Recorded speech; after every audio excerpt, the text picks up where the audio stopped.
Hey everybody, it is Frida, September 24th, 2014. I just wanted to go over briefly with you the First Amendment of the Constitution of the United States. Congress shall make no law respecting an establishment of religion or prohibiting the free exercise thereof, or abridging the freedom of speech or of the press, or the right of the people peaceably to assemble and to petition the government for a redress of grievances. Freedom of speech was the very first thing. Freedom of religion, freedom of speech, and freedom of the press. Even back then in the colonial days, the press was important. How else did everybody know what was going on?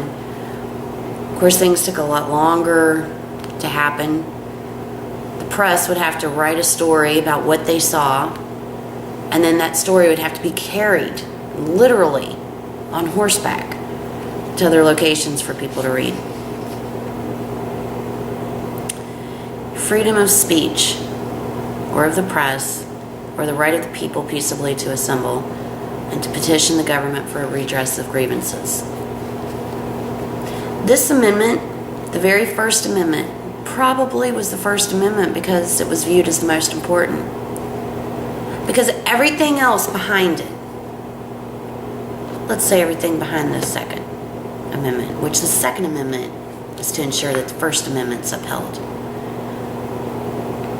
If you can't talk about it, if you can't document it, film it, show it, share it, if you can't confront your government,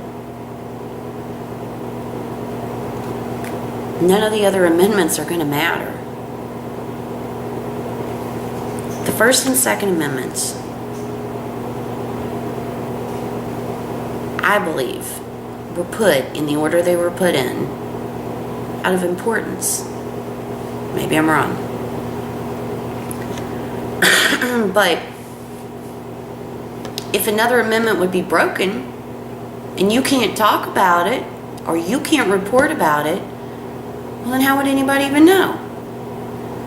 So the First Amendment is crucial. Citizen journalist, keep filming with those cameras. Journalist, keep filming. Keep telling your stories. And let's just hope that we don't ever have to use that Second Amendment to protect that first right.